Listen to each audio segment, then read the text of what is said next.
rios.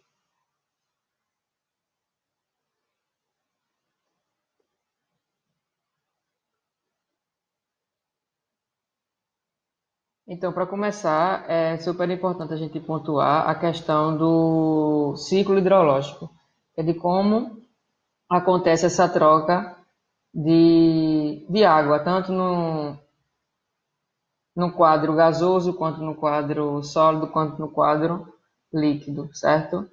Como muitos já sabem, a maior parte das nossas chuvas vem do oceano, certo?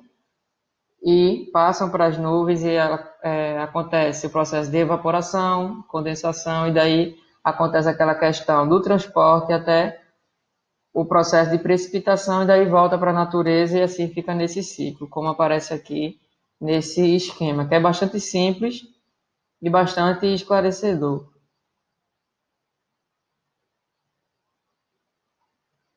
Falando sobre a água doce no Brasil, uma das principais características que eu pontuo aqui é que o Brasil possui cerca de 12% das reservas mundiais de água doce espalhadas em hidrográficas, cerca de 34 milhões de litros de água por habitante ano, que é em relação à quantidade de água existente, como também a quantidade em relação à população brasileira.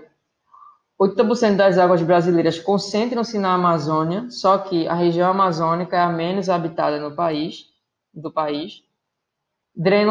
No quarto ponto, eu falo também que drenam terras brasileiras as duas maiores bacias hidrográficas do planeta, que é a Amazônica e a Platina, que eu vou falar mais lá na frente.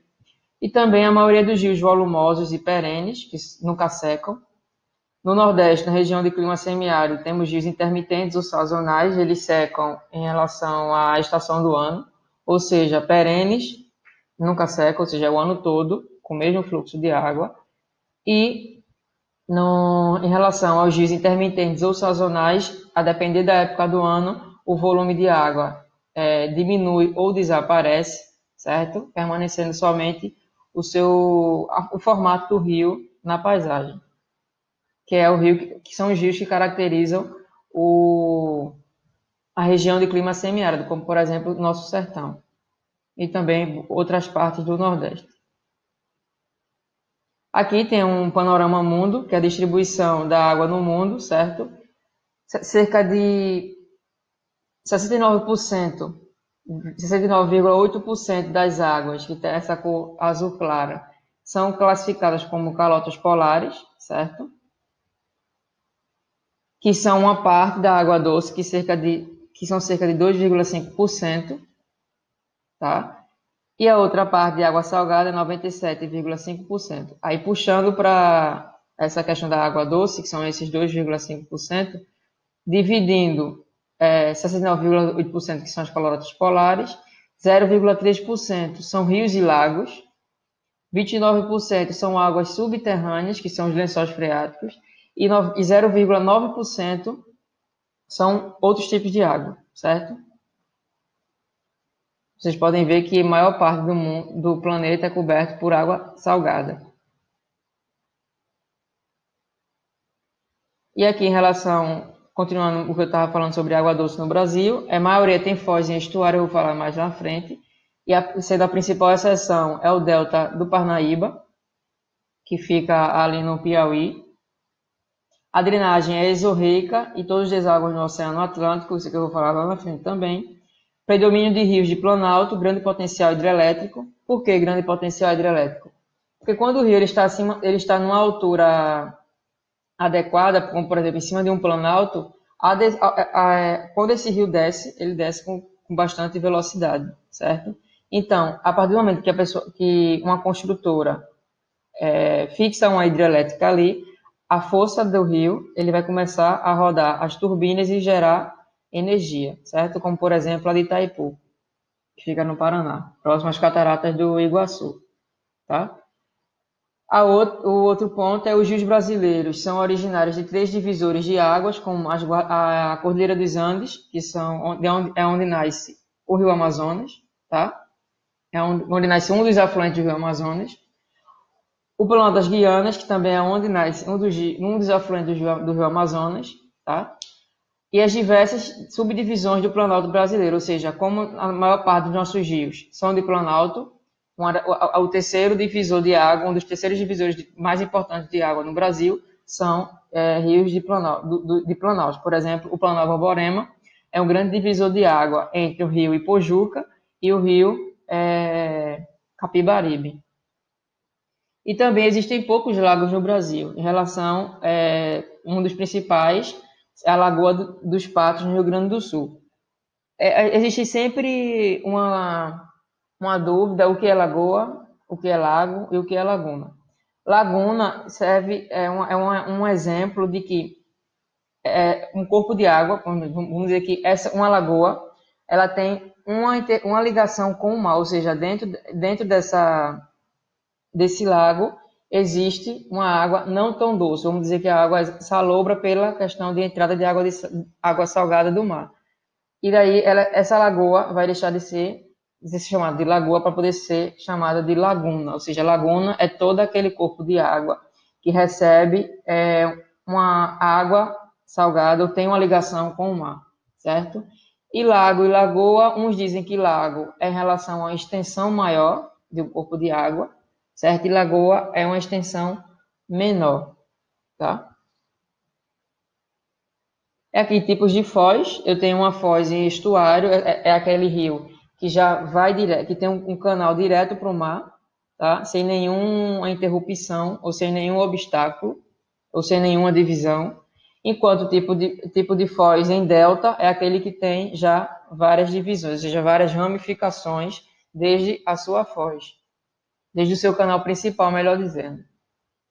Mas também temos no Brasil foz mista ou complexa, que é a foz do Rio Amazonas. Por exemplo, eu tenho aqui a foz em delta, ou seja, vários obstáculos. Por exemplo, a Ilha do Marajó é um dos maiores obstáculos, é um dos maiores deltas, como por exemplo o rio Nilo tem o delta onde está situada a cidade, o Cairo, que é a capital do Egito, certo? E aqui também temos a foz em estuário, certo? Se opondo lá do outro lado da Ilha do Marajó, que é em delta. E daí ela é classificada como uma foz mista ou complexa. Por que mista ou complexa? Porque há uma variação entre delta e uma variação entre foz em estuário. Estuário é algo mais aberto e mista já é algo bem mais fechado, compartimentado entre vários caminhos. E aqui a classificação dos rios. Temos os rios perenes, que é aquilo que eu falei no início, mantém suas águas durante todo o ano. Intermitentes ou sazonais, secam durante o período de escassez de chuva. Planaltos, rios e planaltos mantêm seu curso na região de Planalto, certo? E rios em planícies mantêm seu curso na região de planícies, como também aqueles rios que saem do Planalto e passam para as planícies e percorrem grandes caminhos até desaguar no mar ou desaguar dentro de um outro rio. Só que quando o rio ele deságua no mar, ele é chamado de exorreico, certo? Ele deságua diretamente no mar. E quando o rio ele deságua dentro de um outro rio ou dentro de um outro corpo de água, como açude, lago, lagoa, ele é chamado de endorreico, ou seja, dentro do continente, tá? Ou dentro de uma outra formação, ou de outro corpo d'água, certo? Ou também dentro de lençóis freáticos, tá? Aí vem criptorreicos, são rios subterrâneos, e arreicos, áreas que contêm todas as partes do rio, porém, exceto a água. Ou seja, esse arreico são formações de rios, certo? Ou são rios que também se encaixam como classificação intermitente, que em época do ano existe água, porém em outras épocas do ano a água ela não passa mais por ali, e daí a gente já classifica como rio intermitente ou arreico, tá? E também são chamados, a questão de rios criptorreicos subterrâneos, são aqueles rios que passam numa superfície bastante pedregosa, e daí esse rio vai começar a se infiltrar nas rochas e formar um rio subterrâneo. E aqui tipos de rios, eu tenho um rio retilíneo, como a gente consegue ver naturalmente, certo? O anastomazado é aqueles que se interlaçam certo? E meandrante, eu vou mostrar lá na frente, que são rios sinuosos, que parecem uma cobra, tá? Que são características de rios de planície.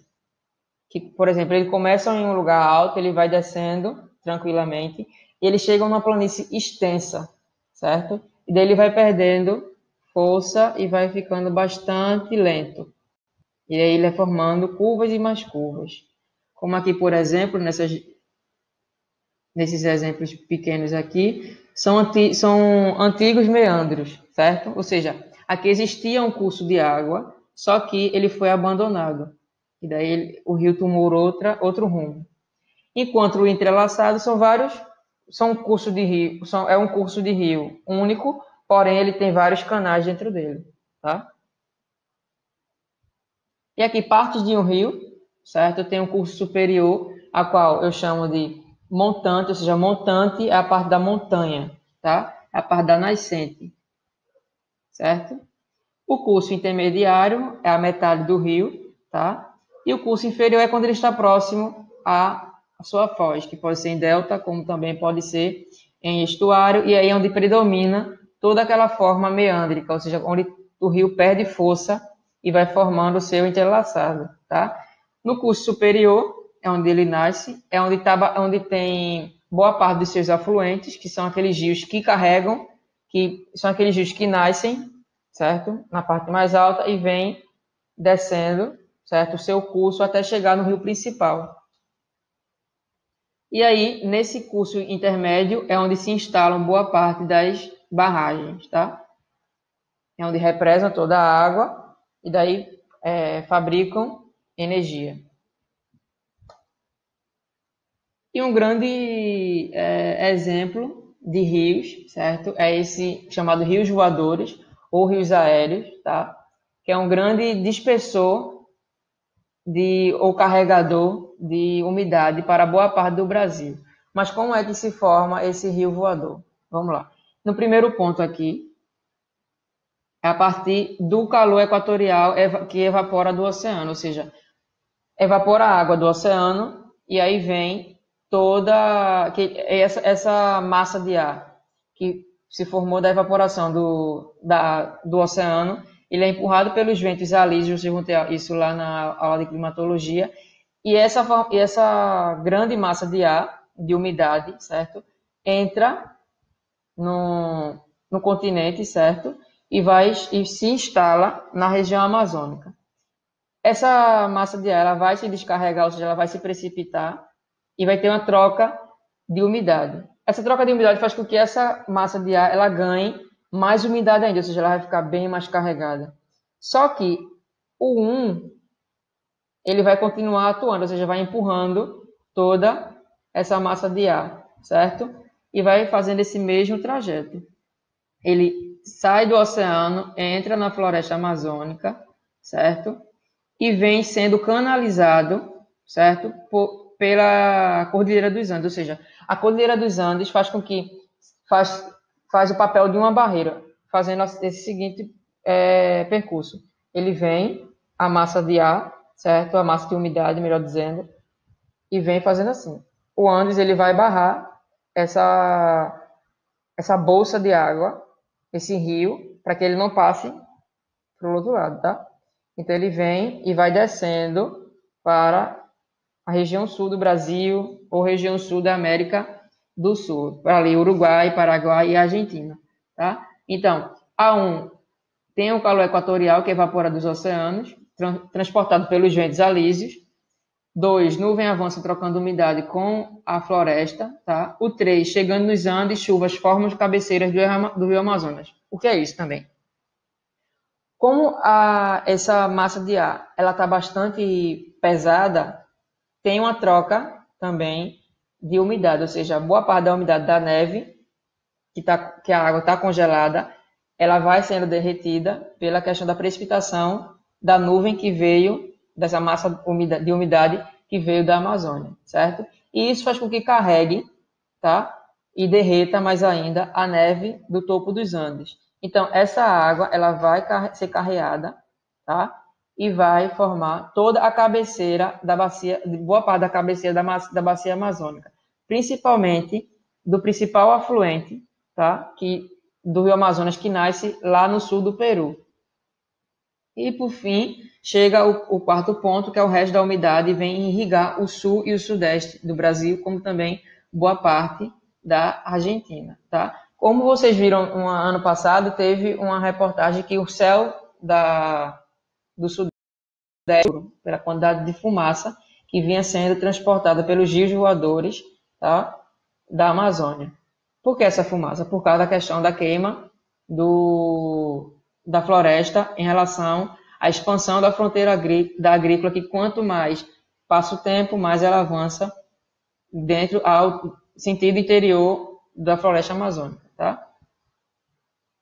Que esse rio, ele vem, por exemplo, quanto mais eu desmato, menos umidade a floresta amazônica terá. Então, quanto mais a floresta amazônica vem sendo desmatada, esse rio voador vem sofrendo a diminuição no seu potencial hídrico. E quanto mais esse rio voador ele vem sofrendo uma diminuição no seu potencial hídrico, a região sul e sudeste vai receber menos água, tá? Como um grande exemplo é a redução da quantidade de água, do volume de água da represa da Cantareira. Ou seja, se a Cantareira não recebe água, o abastecimento urbano também vai ser bastante abaixo do esperado.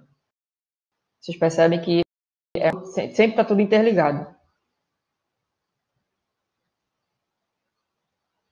Aqui as bacias hidrográficas, certo? Eu tenho a unidade hidrológica delimitada pelos divisores de água e supõe-se um único ponto de saída, certo? Que é o seu canal principal.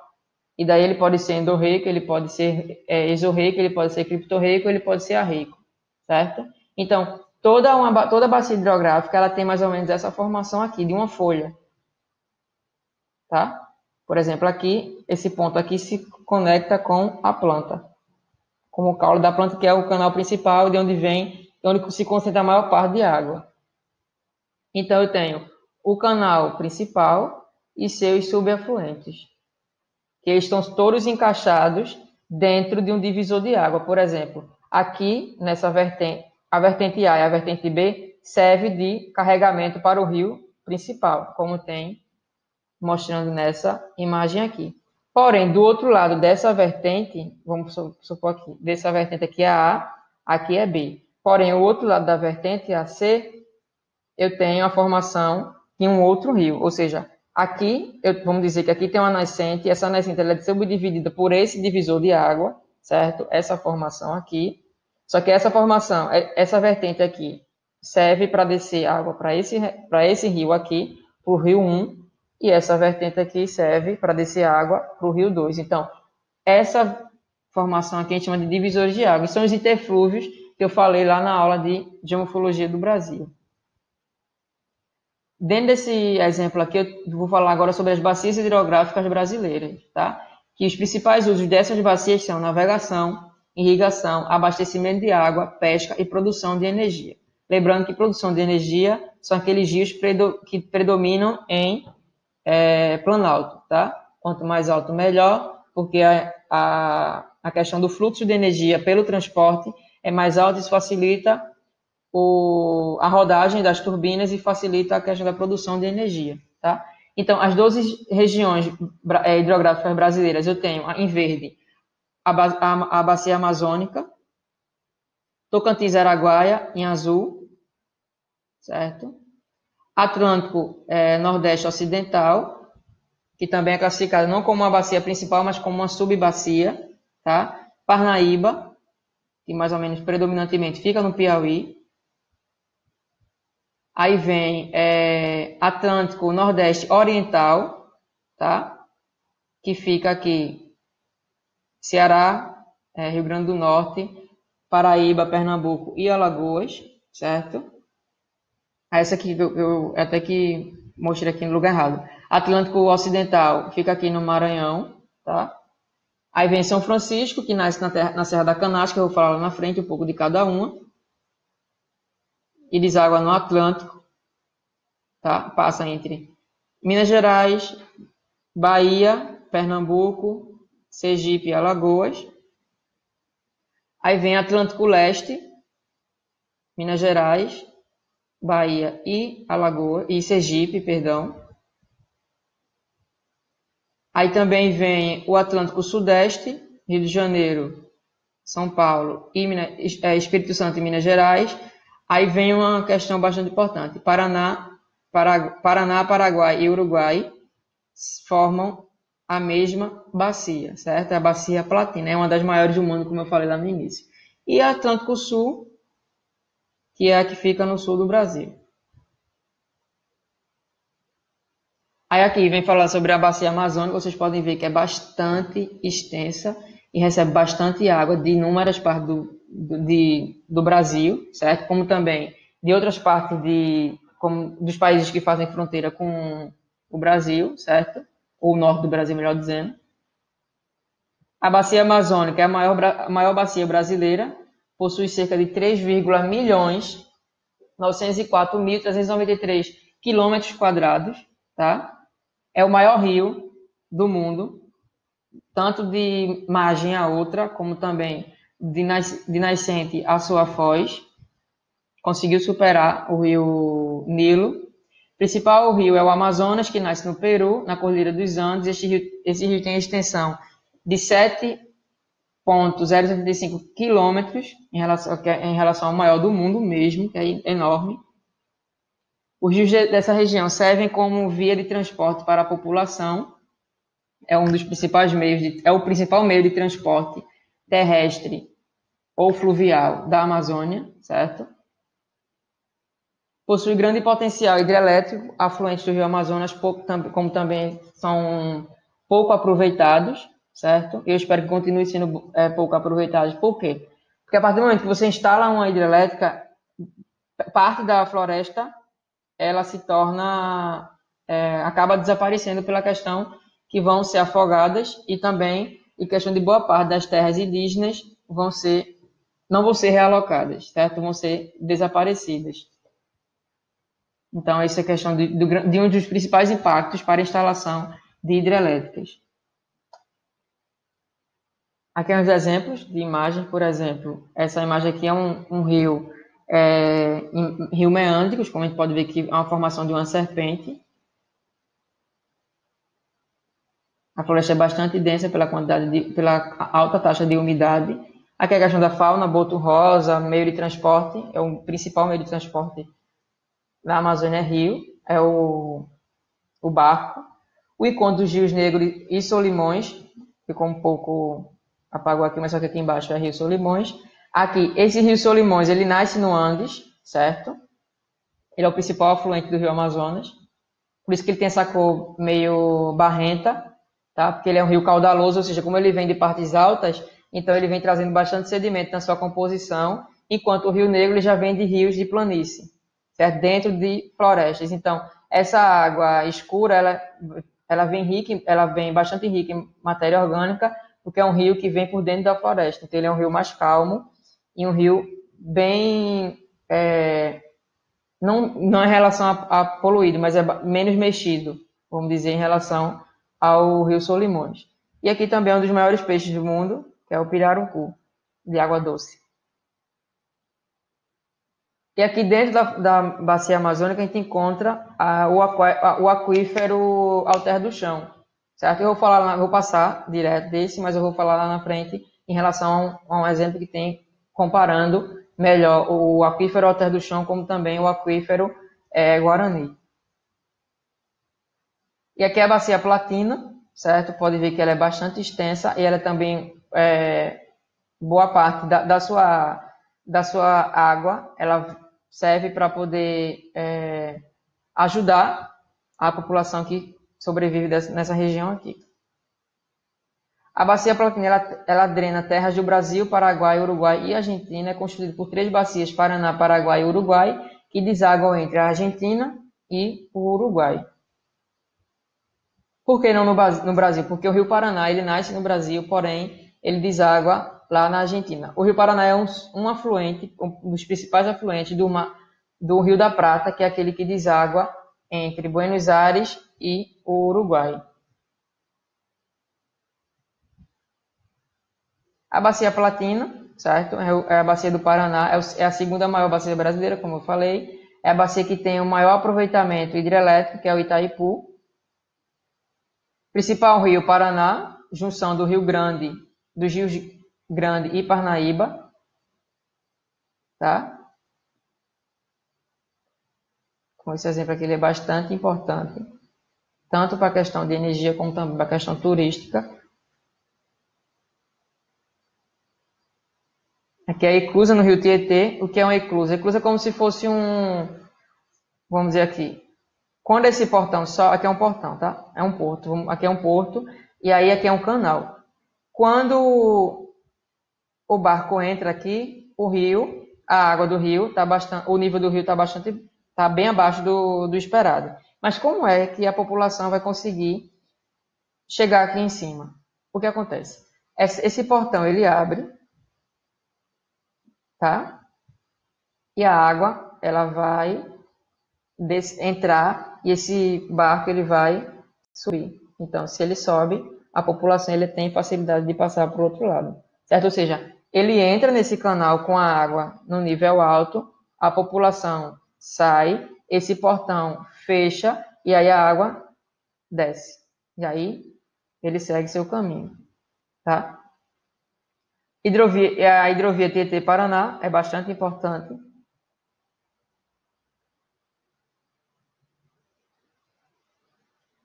Aqui também é a mesma coisa que eu vou falar lá na frente sobre os aquíferos. A bacia Platina também, a bacia do Paraguai, principal rio Paraguai. O rio Paraguai é responsável pelas inundações que viabilizam o ecossistema do Pantanal, tá? Pantanal, planície alagadiça, que fica lá na região centro-oeste. Favorável à navegação, por ser de planície, ou seja, porque é um rio de planície, ele é bastante calmo. Aqui é a questão do bioma do Pantanal. A bacia Platina, a bacia do Uruguai, principal rio Uruguai, junção do rio Canoas e Pelotas. Menor rio formador da Platina e grande potencial hidrelétrico, que também é pouco aproveitado. Aqui é a bacia do rio Tocantins do Araguaia. É a maior bacia intermediária brasileira, principais rios Tocantins e Araguaia, grande potencial hidrelétrico e a maior ilha fluvial do mundo é a ilha do Bananal, com 13 mil quilômetros quadrados no rio Amazonas, tá? Que é a qual a gente consegue observar aqui no mapa. Isso aqui tudo é uma ilha, tá? No meio de um rio. Rio Tocantins, Rio Araguaia e aqui as hidrelétricas. E aqui a bacia do São Francisco, que é uma das principais do Nordeste. Ou posso dizer que é a principal do Nordeste, que é a que ajuda inúmeras famílias a sobreviver. Bacia do São Francisco, principal rio São Francisco, nasce na Serra da Canastra, atravessa Minas Gerais, Bahia, Pernambuco, Alagoas e Sergipe, navegável apenas entre Minas Gerais e Bahia, e também na parte, no seu curso baixo lá, entre Alagoas e Sergipe. Atravessa o polígono das secas em relação, que é a característica do clima semiárido. Muito usado para agricultura de irrigação, principalmente no oeste da Bahia, e também boa parte do sertão, ali em Petrolina. Alto potencial hidrelétrico, usina de Três Marias, Sobradinho, Paulo Afonso e Xingó. Xingó é a última, que fica entre Alagoas e Sergipe, tá? E que impactou, assim, boa parte da sua foz. O que aconteceu? A partir da instalação da usina de Xingó, da hidrelétrica de Xingó, que é a última até chegar na foz, que é entre Piranhas e Xingó, que é em Sergipe, certo? Então, a partir do momento que a água foi retida, o rio perdeu força. Então, se o rio perde força, a água do mar ela consegue adentrar no seu curso principal. Então, se a água do mar consegue adentrar no curso principal, toda a vegetação, todo o bioma, ele vai sofrer uma transformação ao longo do tempo. Então, Vegetação que era adaptada somente à água doce, ela vai começar a sofrer adaptação para poder sobreviver à água salobra, tá? Então, antes, como a força do rio era tão forte, a água do mar não conseguia adentrar na sua foz. E a água do mar era empurrada para mais longe, ou seja, predominava mais a água doce. Mas só que com a retenção da água do rio, a água do mar consegue adentrar com mais facilidade ao longo do curso fluvial do Rio São Francisco. Aqui é o Rio São Francisco. Essa agricultura irrigada é uma característica bastante forte em Petrolina, que a partir do momento que a agricultura irrigada ela foi instalada em Petrolina, a partir do momento de boa parte da água do Rio São Francisco está sendo levada pela transposição do Rio São Francisco para boa parte do sertão. Petrolina ela começou a ganhar reconhecimento pela produção de vinho e também pela plantação da uva. Então, através dessa questão da característica de agricultura irrigável, Petrolina ganhou um grande renome nessa questão da plantação de uva e da produção de vinho, tanto no Brasil como também no mundo. Então, aquele aspecto seco do semiárido, tá, deixou de existir em boa parte de Petrolina para poder dar lugar à questão da visão de um aspecto mais verde. Porém, esse verde não é que a caatinga floresceu ou algo parecido, é que boa parte de Petrolina está sendo modificada pela questão da plantação de uva. Então, se você vê uma parte verde em Petrolina, é questão da plantação de uva. E também a questão da transposição de São Francisco, que vai impactar diretamente no fluxo de água do rio. Por exemplo, se a partir da instalação de uma hidrelétrica o rio já perde sua força, imagine com a transposição de suas águas. Ou seja, eu já tenho cerca de 4 hidrelétricas, certo? Que já vem fazendo boa parte da transposição da sua água, ou seja, retendo sua água, certo? Diminuindo o seu fluxo natural. E aí, somadamente, eu venho fazer a transposição do Rio São Francisco. Que o que vai fazer? É pegar boa parte, fazer canais ao longo do território nordestino e transpor a sua água para várias partes do Nordeste, do sertão. Por exemplo, o eixo norte, ele vai sair próximo ali a Cabrobó, seguir para Salgueiro, desaguar em um rio depois de Juazeiro do Norte, certo? Que vai, porventura, ocasionar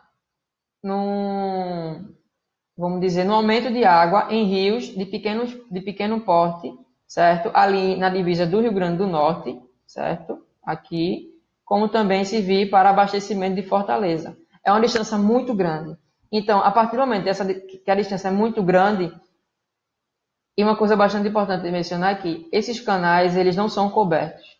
Então, se eles não são cobertos e essa transposição está passando no meio do semiárido, que é um lugar bastante quente, tá? Então, a evaporação dessas águas que passam nesses canais que não são fechados vai ser bastante alta. Certo? Então, a perda de água vai ser bem mais alta, certo? E essa evaporação pode trazer inúmeras outras consequências para o ecossistema da Caatinga, tá? Então, a partir do momento que essa transposição ela é efetivada, eu tenho a diminuição do transporte fluvial, da questão de transporte da água do rio, bastante diminuída, certo? Então, transposição do Rio São Francisco, eu tenho diminuição da questão da água do rio, certo? Da descarga fluvial do Rio São Francisco, eu tenho a diminuição dessa descarga, tá? Eu tenho um aumento da evaporação da água do rio através do processo de transposição nesses canais. Aí, o que vai ocasionar com a evaporação? Essa evaporação ela vai se condensar na nuvem, ou seja, vai trazer umidade para essa região do semiárido, e essa umidade vai fazer com que ocorra uma alta taxa de precipitação nessa região. Só que, como a Caatinga é um bioma e um ecossistema bastante adaptado à questão da escassez de água, a partir do momento que eu tenho um aumento da chuva, certo? Que vai além de estação, eu tenho um impacto extremamente negativo nesse bioma, certo? Ou seja, a vegetação que era adaptada à seca sazonal, ela vai ter que ela vai sofrer um impacto e vai começar a sofrer remodificação. Isso vai fazer com que a questão tanto da fauna e da flora, ela vem sofrer modificações ao longo do tempo. Isso pode impactar definitivamente para tanto a questão natural, certo? Como eu falo, a questão natural de vegetação e animal, certo? Como também das pessoas que sobrevivem nessa região.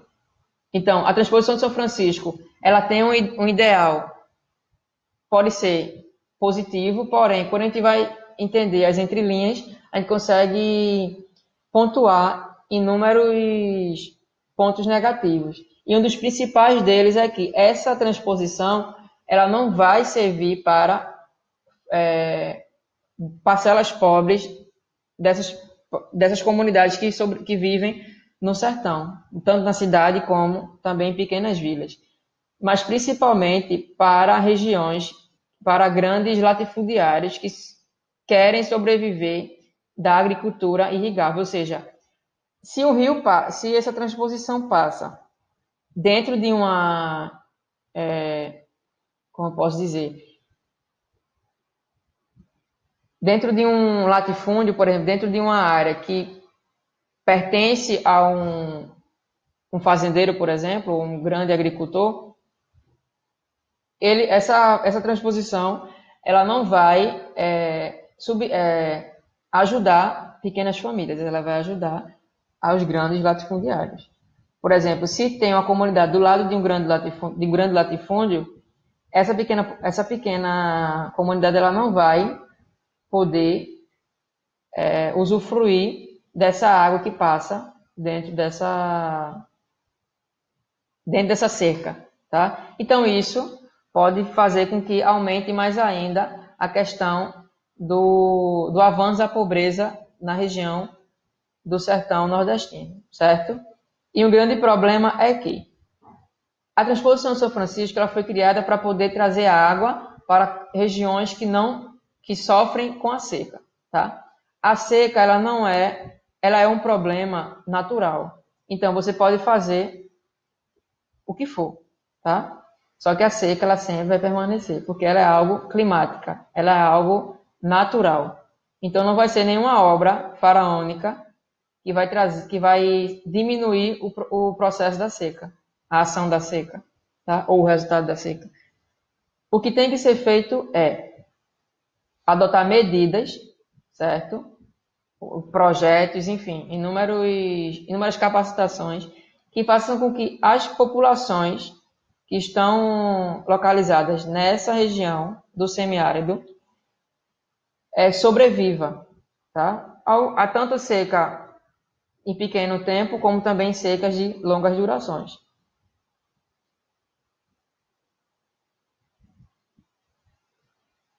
Aí também tudo que eu falei se resume a isso aqui.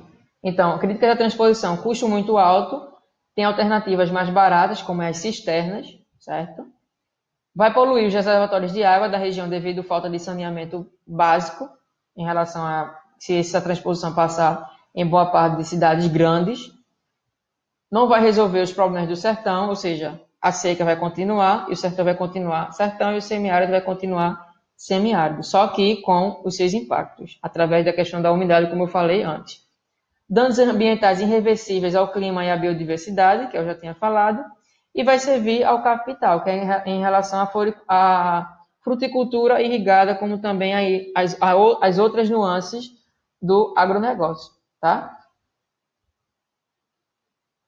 E a aula é praticamente isso. Qualquer dúvida vocês falem e continue se cuidando que um dia isso que estamos vivendo irá passar e a gente vai ter aulas pessoalmente, que até que eu estou implorando para que isso volte a acontecer, porque dar aula assim é um pouco ruim, mas é a vida e eu preciso de troca. Então eu tenho que dar aula, eu quero ouvir vocês falando, discutindo entre si o que acham e o que não acham. Então, até a próxima e se cuidem.